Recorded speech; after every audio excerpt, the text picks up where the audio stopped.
โอ้สบายดีเว้ย สบายดี เป็นอะไรไปหาเยี่ยมยามแม่เนาะโดยเป็นจังไดเพิ่นสบายดีบ่แม่ฮะสบายดีอื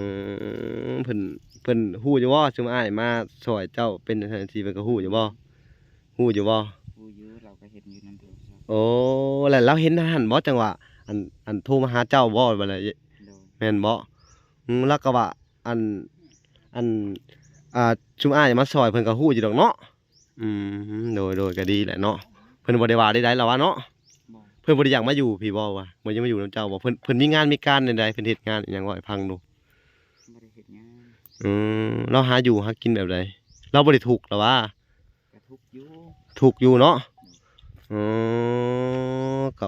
ก็บ่เป็นสึกที่ไปเจอกันครั้งแรกเป็นจั่งใดก็ดีใจเยอะเราก็ให้เราให้นะอืมปอเอามองหน้านอกกล้องเบิ่งเอากับอ้ายดีเบิ่งเราให้เลยติโดยโอ้เราสอนเจ้าแนวใดแหน่เราบ่ได้สอนเราบ่ได้บอกว่าให้พังความอ้ายเด้อจังซั่นจังแต่ซี้เราว่ายังเฮ็ดโตดีๆนะอืม ขอให้เพิ่นกินบ่บกยกบ่ลงโอ้ยทานเช้าให้แลงอีกเข้าวมื้อแลงขอดูให้เพิ่นมีแต่สุขภาพแข็งแรงสาธุ โอ้ยดูสาธุแล้วพี่น้องเอ้ย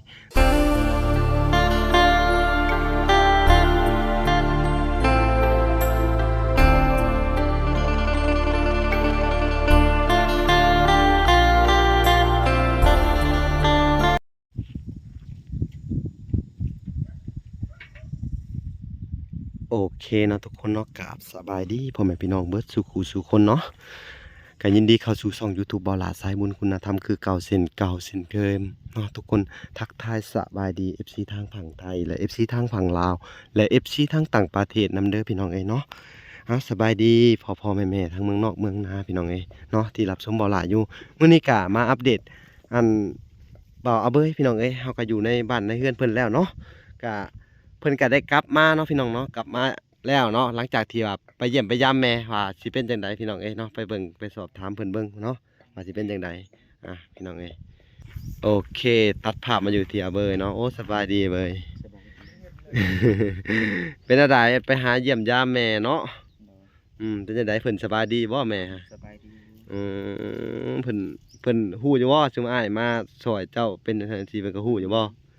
ฮู้อยู่บ่ผู้ยื้อเราก็เห็นอยู่นั่นเองครับโอ้แล้วเราเห็นหันบ่จังหวะอันโทรมาหาเจ้าบ่บัดนี้โดยแม่นบ่แล้วก็ว่าอันอันซุมอ้ายมาช่วยเพิ่นก็ฮู้อยู่ดอกเนาะ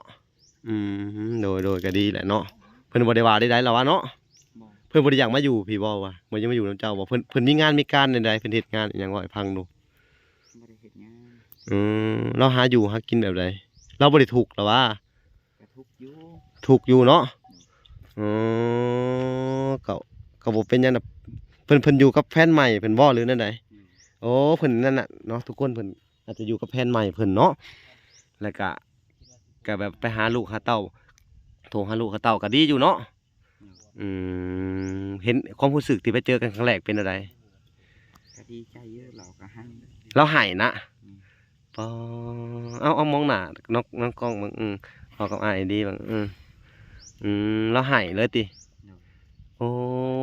เราสอนเจ้าแนวใดแหน่เราบ่ได้สอนเราบ่ได้บอกว่าให้พังความอ้ายเด้อจังซั่นจังแต่ซี้เราว่ายังเฮ็ดโตดีๆนะอืมตะกี้ก็เคยเฮ็ดมาแล้วความถูกเราเว้านะเราก็บอกเจ้าอยู่อืมโอ้ก็ดีอยู่ก็พังเชื่อเพิ่นนำได้เด้อมีหยังก็โทรไปหาลิ้นนำกันเนาะเพิ่นก็เพิ่นหาเช้ากินค่ำเหมือนกันกับเฮานี่แหละเนาะ ไปได้แฟนใหม่เนาะพี่น้องเอ้ยมันก็คือว่าแหละสิมาหาลูกหาเต้าก็บ่ได้บัดนี้เนาะโดยอยู่กับแฟนใหม่เขาว่าอันเพิ่นก็ถามบ่ว่าเพิ่นเขาเฮ็ดหยังให้แหน่หยังหั่นน่ะเพิ่นถามอยู่บ่คนบ่ได้ถามบ่ได้ถามนะบ่เพิ่นก็อาจสิเบิ่งใน YouTube อยู่หยังแหละเนาะว่าอันเจ้าก็ได้นั่นได้นี่มาแน่เนาะอืมเป็นไดอันกินข้าวกินน้ำแล้วว่าตอนเช้านี่พี่น้องเอ้ยฮะก็มายามเยี่ยมยามเพิ่นแต่เช้าๆเนาะ เดี๋ยวสิพาไปกินข้าวก่อนพี่น้องเอ้ยเนาะพาไปกินข้าวไปสิอัปเดตกะสิมาแจ้งข่าวดีให้พังเด้อพังข่าวดีนี่เด้อข่าวดีของเจ้าก็คือสิพาไปซื้อเสาเด้ออีกจัก2-3 มื้อเด้อสิลงไปเอาเงินก่อนเด้อปัจจัยจากแม่แก้วพี่น้องเอ้ยเนาะเพิ่นกะอยากช่วยเหลือทางอาเบยพี่น้องเอ้ยเนาะ ทางบ่ล่ะก็สิได้อันเอาเงินเพิ่นอันเฮ็ดตามจุดประสงค์ของเพิ่นพี่น้องเอ้ยเนาะก็ต้องขอบบุญขอบคุณเพิ่นเด้อแม่แก้วเอ้ยขอให้เพิ่นอยู่ดีมีแรงหายเจ็บหายไข้อภัยยัดโลคาพี่น้องเอ้ยเนาะที่ว่าช่วยทางอาเบยเนาะก็เป็นได้อาเบยขอบคุณเพิ่นดูอ่ะ ขอบคุณเด้อแม่แก้ว โดย ที่มาสู่อาเบย โดย ขอให้เพิ่นกินบ่บกยกบ่ลง โอ้ย ทานเช้าให้แรงอีกเข้ามื้อแรง โดย ขอให้เพิ่นมีแต่สุขภาพแข็งแรงสาธุ โอ้ยดูสาธุแล้วพี่น้องเอ้ยเนาะเฮาก็ดีใจนำอาเบยพี่น้องเอ้ยเพิ่นสิได้เฮือนใหม่แล้วเนาะในสิ่งที่ขาดเหลือได้พี่น้องเอ้ยบ้านนี่ก็ได้อันแม่แก้วเป็นคนแรกพี่น้องเอ้ยที่ว่าอ่าเริ่มในการอันซื้อเสาพี่น้องเอ้ยต่อไปก็อันไผอยากช่วยสมทบในเรื่องของไม้พี่น้องเอ้ยเป็นไม้เป็นสังกะสีเป็นอันนั้นอันนี้ก็บ่ล่ะก็ยินดีพี่น้องเอ้ยยินดีอันเป็นสะพานบุญให้เด้อพ่อๆแม่ๆเนาะอยู่ทางเมืองนอกเมืองนาบ่ว่าจะ คนลาวเฮาอยู่หม่องใดแจ้ใดพี่น้องเอ้ยทุกหมู่ทุกบอนเนาะที่ว่าเห็นคลิปนี้แล้วก็อยากช่วยเหลือชีวิตลูกกำพร้าพี่น้องเอ้ยก็ทางบ่ล่ะก็ยินดีเนาะพี่น้องเอ้ยยินดีจะเป็นสะพานบุญให้เนาะแล้วก็มาเบิ่งเพิ่นติดตามเพิ่นจักเฮ็ดจังไดพี่น้องเอ้ยบ่ล่ะก็ทิ่มบ่ได้เนาะก็มีอีก2เคสพี่น้องเอ้ยเข้ามาก็มีทั้งอันไอ้แก้วกับอันเอ้ยวันน่ะก็โอ้ยพี่น้องเอ้ยจักสิว่าจังไดเนาะทุกข์ยากแฮงอีหลีเพิ่นก็ได้เนาะก็อาเบยก็ได้กลับมาแล้วพี่น้องก็ดีใจนํเพิ่นก็ขอบคุญขอบคุณทั้งแม่แก้วอีกทีหนึงเนาะพี่น้องที่ว่าอันริเริ่มในการเฮ็ดเฮือนเนาะคือว่าอันซื้อเสาเนาะเพิ่นก็อันเป็นคนผู้หนึงพี่น้องเอ้ยที่ว่าอันเป็นผู้ใหญ่ที่ดีแล้วก็เป็นผู้ใหญ่ที่อันมีจิตใจเมตตาพี่น้องอันเอื้อเนื้อเผื่อแผ่พี่น้องเอ้ยเนาะก็ขอบคุญขอบคุณเพิ่นพี่น้องเอ้ยเนาะก็ถือว่าทั้งนี้เนาะทั้งทีมงานช่วงเฮาก็มื้อนี้ก็มาอยู่กันครบหน้าครบตาพี่น้องเอ้ยสิไปสอบถามซิเพิ่นเบิ่งก่อน เอามื้อนี้สิได้เข้าไปหาทางไอ้แก้วเบิ่นบ่ว่าแนวใดเนาะสิเป็นจังใดพี่น้องเอ้ยเนาะก็มีทางเบาน้อยก็มาพี่น้องเอ้ยทีมงานของเฮาเอ้าสบายดีเด้อบ่น้อยโดยเอ้าสบายดีเด้อบ่พรเป็นจังไดคือได้ข่าวว่าอันผู้ใหญ่เพิ่นให้หาดินหาหยังบ่ แม่นแหละเพิ่น โอ้ ถาม โดย ก่อนว่า อืม เจ้าของที่ดินเพิ่นสิแบ่งขายให้บ่นะ ก็น่าจะขายอยู่เพิ่นก็เว้าคร่าวๆอยู่ได้ อ๋อ เนาะ เว้าก่อนหน้านี้แหละเนาะ อืม ขายได้เพิ่นคือว่าเพิ่นก็ได้อีหยัง โดยเนาะก็โอ๊ยดีใจเด้ครับเรื่องจริงเนาะนี่เนาะ แม่นเพิ่นได้ถามมานะแต่ว่า เออ แต่ว่าเพิ่นยังบ่ได้ฝากเงินมาได้ล่ะ อ๋อแบบว่าคล้ายๆแบบคือเพิ่นเกริ่นไว้นะ อ่า แม่นเนาะโดย ตกลงเพิ่นก็สิสมทบเข้ามาเพิ่นว่า อืม 30กว่าล้านก็พอไหวเพิ่นว่านะ แบบคือของเอ้ยไอ้แก้วกับอันเอ้ยวันนี่เนาะชุดๆเลยเนาะ แม่น ชาติที่เฮาเห็นกับชาเรื่องจริงได้พี่น้องเอ้ยที่ว่าถูกหลอกไปขายหยังประมาณนี้นะเพราะว่าชีวิตจริงยิ่งกว่าละครเนี่ยเฮาเบิ่งพอดต้นเอาบ่พอเนาะ แม่น มุ้ยไผอะไรอีกแล้ว ไม่เทียบเท่าเลย โอ้ยเนาะจังหวะแล้วสิว่าจังไดดีเนาะเฮาก็ได้ แต่ละคนก็ว่ากว่าอันเอื้อยเพชรบรอ้ายคำ อู้แม่น แต่ละคนก็ว่ากว่า เฮา เบย เออ กว่าลุงโจ้ยบางคน อ๋อลูกจ้อยเรายังว่ามีกระต๊อบน้อยๆยังพอได้ชนนั่นบ่แล อ่า อันนี้แบบเสื้อหมอนใบเดียวอย่างแบบแค่แบบเสื้อคาคิงว่ายังไงไหมส่งคาคิงแล้วก็ที่นอนก็ไปอาจจะไปเอาเสื้อผมให้มาขาดๆฮะเขาเอาให้ก็อันเดียวน่ะลากแกไปหมอนก็อันเดียวอีกพี่น้อง วัน เอ้ย นี้ทางมาแซนที่เข้าไปบ่มื้อนี้ ได้ยินว่าแสนสิเข้ามาแต่ทางบ่ล่ะก็ทีมงานก็จะได้เข้าไปคือกันแหละพี่น้องเอ้ยเนาะก็ในส่วนของเพิ่นก็ มาทำที่ดินก่อน อืม ถ้าว่าเพิ่นตกลงคาแล้วก็อาจจะมาปลูกตูกทีเลย ดีใจอยู่ก็มีทั้งแม่แก้วเพิ่นก็ได้สมทบเข้ามาในเรื่องการเฮ็ดเฮือนของทางไอ้ของไอ้แก้วคือกันไอ้แก้วไอ้วันคือกันเนาะเพิ่นก็ได้ผากมาอยู่พี่น้องเอ้ยเนาะก็คือว่าขาดเหลือจังได๋ก็สิได้แจ้งให้ทางแม่นแหละ ผู้ใหญ่เพิ่นฟัง โดย เนาะ สิอยากเฮ็ดถาวรให้เพิ่นพี่น้องเอ้ยจะได้ก็ช่วยๆกันเด้อพี่น้องเอ้ยเนาะเพราะว่าทางเพิ่นก็ทุกข์ยากลำบากอีหลีพี่น้องเอ้ยชีวิตยิ่งกว่าละครเลยบ่พรเฮาแบบมึงมีการอีหยังแบบเฮาก็บ่ได้คิดได้มีการอีหยังทุบตีอีกเนาะโอ้ยคำว่าละครมันยังแบบเป็นละครมันยังอินอันนี้มันชีวิตจริงอีกได้เนี่ยอันนี้ไปถามเพิ่นก็ว่าโอ้เขาตีเฮาอีกแล้วว่าเขาตีเฮ็ดบ่ถูกใจเพิ่นอีหยังประมาณนี้นะเอ้าเนาะแต่ก็เฮาก็บ่ได้ว่าพาดพิงถึงไผพี่น้องเอ้ยเนาะแต่ว่าผู้ที่เบิ่งอยู่ก็ถ้าเห็นคลิปแล้วก็มาช่วยเราแฮงดีเฮาดีใจนํเนาะถ้าบ่ช่วยก็บ่เป็นหยังพี่น้องเอ้ยเนาะก็แล้วแต่เนาะอันก็จักสิว่าจังไดน่ะมันแล้วแต่เวรกรรมไผมันเนาะเฮาก็ว่าบ่ได้เนาะมันอาจจะเป็นเวรกรรมของเพิ่นเนาะบ่หรือว่าแต่ชาติที่แล้วยังเคยทำบุญทำเวรทำกรรมต่อกันก็สิแบบคือว่าแนวใดเนาะเฮาก็จักสิว่าจังไดเนาะบ่ฮอนก็ ก็คือว่าแหละชีวิตคนเฮามันบ่แน่นอนพี่น้องเอ้ยมีขึ้นมีลงแล้วก็มีสุขสมหวังคือว่าแหละมันหลากหลายกันไปเนาะถ้าสิแบบสิมีดีเลยมันก็เป็นไปบ่ได้ในโลกเฮาเนาะ แม่น เพราะว่าคนเฮาก็ต้องมีดีมีชั่วบ่ว่าจะอยู่ประเทศใดก็ได้เนาะ